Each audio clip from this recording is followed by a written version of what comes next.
رسوله الكريم اما بعد فاعوذ بالله من الشيطان الرجيم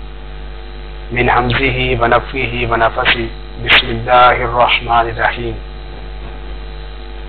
يا ايها الذين آمنوا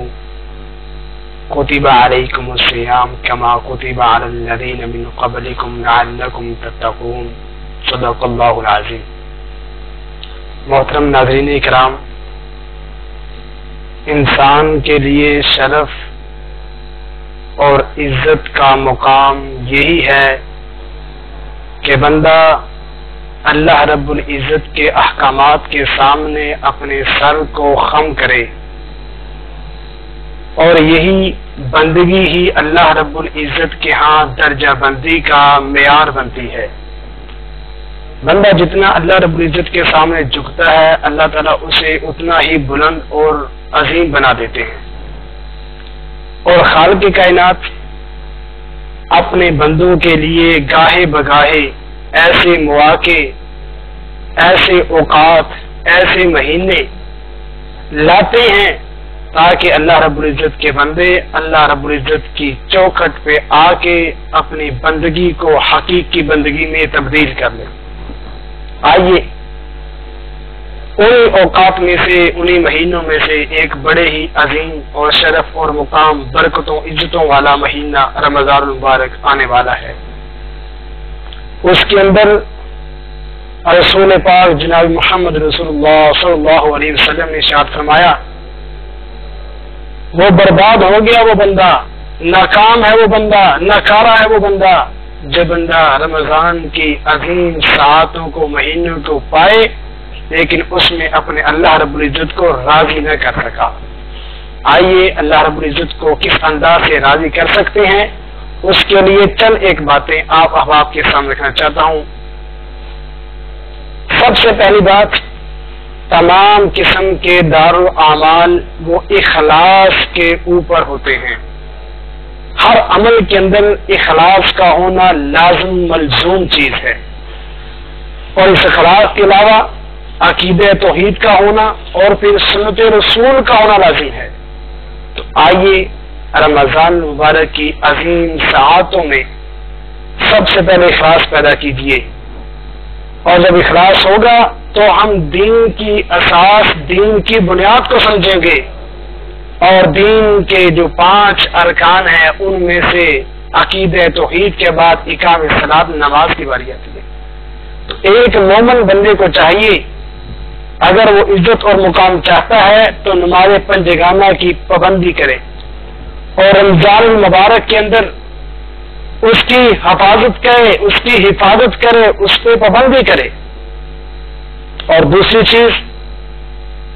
رمضان المبارک کس انداز سے گزارے، وہ ہے اس رمضان کا حقیقی مقصد وہ اس میں روزے رکھے جائیں، اور یہ ایمان کی نشانی ہے۔ قرآن عظیم میں اللہ فرماتے ہیں، یا ایھا الذین آمنوا، اے ایمان والو، تمہارے اوپر اللہ رب العزت نے روزوں کو فرض کیا۔ یہ اللہ رب العزت کا روزوں کا فرض کرنا یہ ایمان والوں پہ ہے۔ تو مت بانا بنائیے یہ بھوک کا، یہ پیاس کا، یہ گرمی کی شدت کا، اپنے کاروبار کا، اپنی فیکٹری کا، اور یہ وہ چیز ہے، وہ رمضان ہے، اور رمضان کا وہ عظیم مہینے کے اندر عظیم عمل جو روزہ ہے، اس کے متعلق رسول پاک جناب محمد رسول اللہ صلی اللہ علیہ وسلم نے ارشاد فرمایا، اللہ تعالیٰ فرماتے ہیں، الصوم لی وانا اجزی بھی، یہ تمام عبادات میں سے سب سے زیادہ اعلیٰ اور شرف والا مقام یہ ہے کہ یہ روزہ میرے لیے، اور اس کی اجر اور جزا بھی میں ہی اپنے بندے کو دینے والا ہوں۔ دوسرے مقام پہ نبی اسلام فرماتے ہیں، من صام رمضان ایمانا واحتسابا غفر له ما تقدم من ذنبه، جو اس رمضان کو ثواب کی نیت سے اس میں روزے رکھے گا، اللہ اس بندے کے سابقہ گناہوں پہ اپنی معافیوں کا قلم پھیر دیں گے۔ اسی طرح اس رمضان المبارک کا گزارنے کا تیسرا طریقہ یہ ہے کہ اس رمضان کے اندر قرآن پاک کی زیادہ سے زیادہ تلاوت کی جائے، کیونکہ قرآن اور رمضان کا آپس میں بہت زیادہ گہرا تعلق ہے۔ اللہ رب العزت قرآن عظیم میں فرماتے ہیں شہر رمضان الذی انزل فیہ القرآن، یہ مہینہ وہ ہے جس میں اللہ نے قرآن عظیم کو نازل فرمایا ہے۔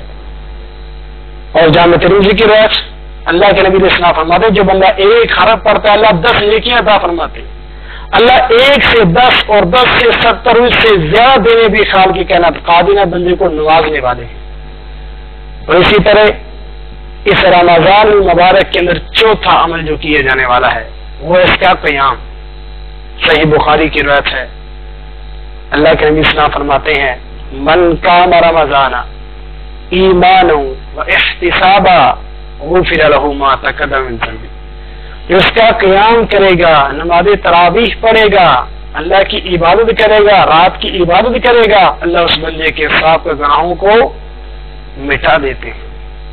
اور اسی طرح اس عظیم بابرکت رمضان کے مہینے کے اندر اسے کس انداز سے گزارا جائے وہ ہے دعا، جس کے متعلق قرآن عظیم میں اللہ فرماتے ہیں اے محبوب میرے بندے آپ سے سوال کرتے ہیں، اگر یہ سوال کریں تو انہیں فرما دیجئے انی قریب، میں اپنے بندوں کے بہت ہی قریب ہوں، اجیب دعوت الداعی اذا دعان، میں ہر وقت ان کا جواب دیتا ہوں جب بھی میرا بندہ مجھے پکارتا ہے۔ اور نبی علیہ السلام نے فرمایا کہ اللہ رب 3 بندوں کی دعا کو شرف قبولیت فرماتے ہیں، ان میں سے ایک وہ بندہ نیک جو بندہ روزے دار ہو، اللہ سے دعا کرتا ہے، اللہ اس کی دعا کو قبول فرماتے ہیں۔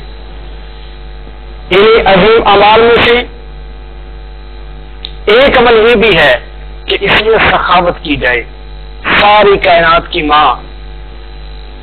ام المؤمنین کی بھی سردار سیدہ عائشہ صدیقہ طیبہ طاہرہ رضی اللہ تعالیٰ عنہ فرماتی ہیں